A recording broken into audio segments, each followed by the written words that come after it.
2025 108 సంవత్సరాల చరిత్ర కలిగిన భారతదేశంలోనే అత్యంత పురాతన యూనివర్సిటీలలో 7వ స్థానాన్ని, దక్షిణ భారతదేశంలో 3వ స్థానాన్ని ప్రాధాన్యతను ఆక్రమించిన ఉస్మానియా యూనివర్సిటీ గొప్ప చరిత్రను పరిగణలోకి తీసుకొని వేలాది మంది ఉస్మానియా యూనివర్సిటీ విద్యార్థులు, యూనివర్సిటీ వైస్ ఛాన్సలర్ గారు, ఆర్ట్స్ కళాశాల ప్రిన్సిపల్ గారు, అధ్యాపక సిబ్బంది,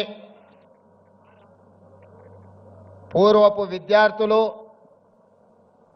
నేడు చదువుకుంటున్న విద్యార్థులు వేదిక మీద దాదాపుగా 60 సంవత్సరాల ఉస్మానియా యూనివర్సిటీకి సజీవ సాక్ష్యంగా ఉన్న పెద్దలు కేశవరావు గారు,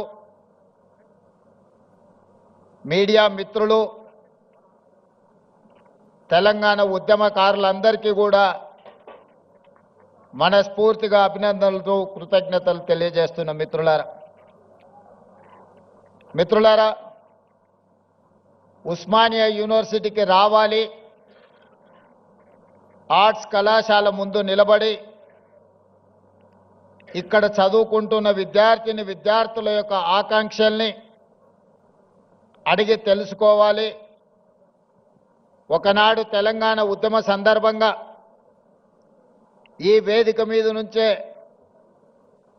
స్వరాష్ట్ర ఆకాంక్షను బలంగా వినిపించి 4 కోట్ల తెలంగాణ ప్రజల యొక్క ఆకాంక్షను ఈనాడు సాధించిన తెలంగాణ రాష్ట్రంలో సమస్యలు పరిష్కారమైనవా లేదా, ఒకనాటి తెలంగాణ చరిత్రను భవిష్యత్ ప్రణాళికలుగా మార్చుకొని నిర్ణయాలు తీసుకోవాలని మీ అందరినీ కలవాలని నిర్ణయించుకున్నా. ఆ సందర్భంగా కొంతమంది మిత్రులు కలిసి సూచన చేసినప్పుడు ముఖ్యమంత్రి గారు చాలా ధైర్యం చేస్తున్నారు, ఉస్మానియా యూనివర్సిటీలో ప్రజాప్రతినిధులను,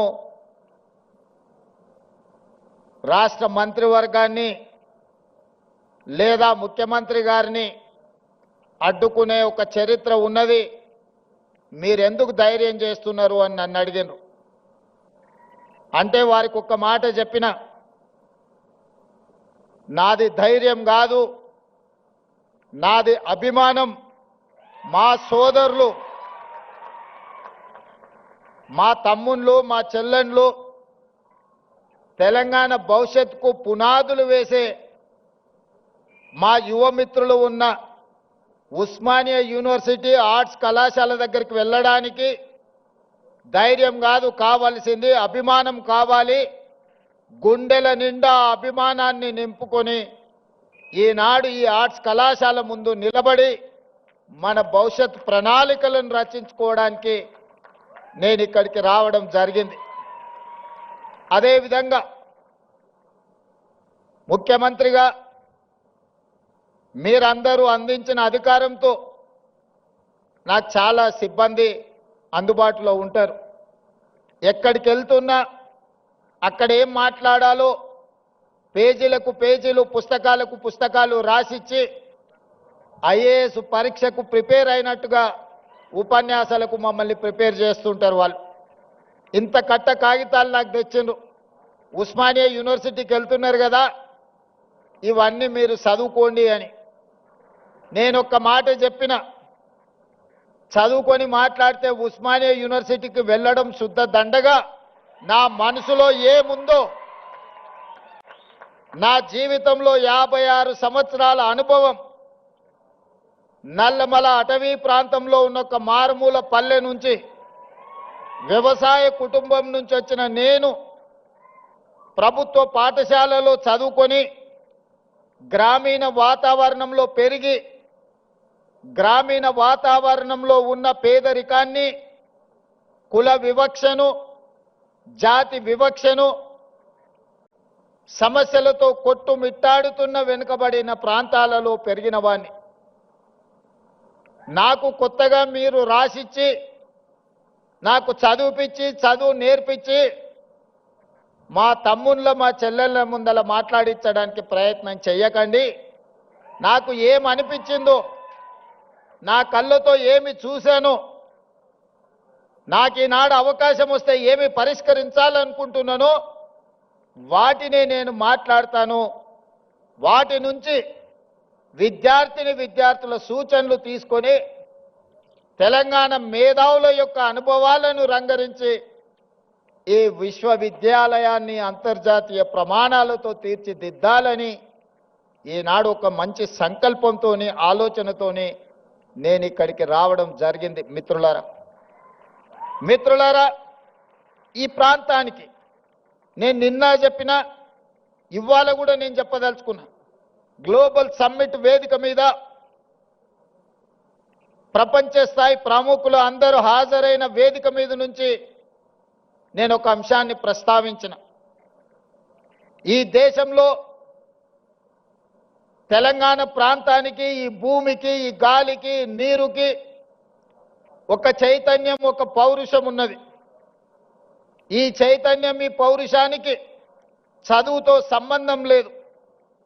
ఎవడైతే మన మీద ఆధిపత్యం చెలాయించాలనుకుంటాడో, మనల్ని అదిమిపెట్టి మన మీద తన ఆధిపత్యాన్ని నిరూపించాలని అనుకుంటాడో అప్పుడు పోరాటం పుట్టుకొస్తుంది తెలంగాణ గడ్డ మీద నుంచి అని నేను చెప్పా.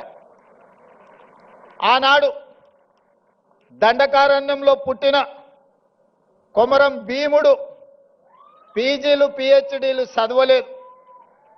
సామాన్యుల గుండె చప్పుడుని అర్థం చేసుకున్నాడు. కొమరం భీముడు ఆనాడు జల్ జమీన్ జంగల్ అనే ఒక నినాదాన్ని ఆనాటి పాలకుల మీద, ఆధిపత్యం చెలాయించిన వాళ్ళ మీద ఉద్యమాన్ని ఊపిరిగా తీసుకొని, పోరాటాన్ని పునాదిగా వేసుకొని మర పిరంగులై పేలితే ఆనాటి పాలకులకు గజగజలాడినారు. అటవీ ప్రాంతంలో పుట్టిన అడవి బిడ్డ, ఆదివాసి బిడ్డ ఆధిపత్యాన్ని సహించలేదు అంటే ఈ నేలకున్న చరిత్ర ఎలాంటిదో నేను అంతర్జాతీయ ప్రముఖులకు చెప్పదలుచుకున్నా. ఆ తర్వాత నిజాములు, రజాకర్లు ఈ ప్రాంతం మీద ఆధిపత్యం చెలాయించడమే కాకుండా వారి రాచరికాన్ని నిలుపుకోవడానికి రాక్షస కృత్యాలకు పాల్పడుతూ ఈ తెలంగాణ ప్రజల మీద దాష్టికాన్ని ప్రదర్శించారు. ఆనాడు చదువుతో సంబంధం లేని దొరల గడీలలో వాళ్ళ పాదాల కిందతో నలిగిపోతున్న సందర్భంగా రైతులంతా ఏకమై సాయుధ రైతాంగ పోరాటాన్ని నిర్మించి భూమి కోసం, భుక్తి కోసం, విముక్తి కోసం ఆకాశమంత ఎత్తున ఉద్యమాన్ని చేపట్టిన చాకలి ఐలమ్మ, దొడ్డి కొమరయ్య ఇలాంటి పోరాట యోధులు మనుల కోసమో, మాణిక్యాల కోసమో, మక్తాల కోసమో, జమీన్ల కోసమో, జాగీర్దార్ భూముల కోసమో కొట్లాడాలి.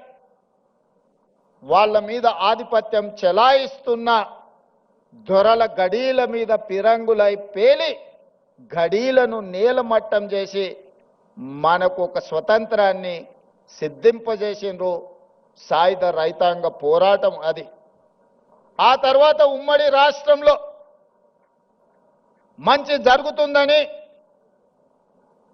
సామాజిక సమస్యలు పరిష్కారం అవుతాయని, తద్వారా మన జీవన ప్రమాణాలు పెరుగుతాయని 6 దశాబ్దాలు ఎదురు చూసినాం. ఆశించిన ఆకాంక్షలు, మన ఆలోచనలు నీరు గారిపోవడంతో ఇక పోరాటమే ఊపిరిగా ఈ పోరాటం ద్వారా అయినా మన సమస్యలు శాశ్వతంగా పరిష్కారం కావాలి. ఇక దానికోసం నడుము బిగించాలని ఉస్మానియా కాకతీయ యూనివర్సిటీల విద్యార్థులు నడుము బిగించారు. మొదటి దశ తెలంగాణ ఉద్యమం కావచ్చు, మలి దశ తెలంగాణ ఉద్యమం కావచ్చు,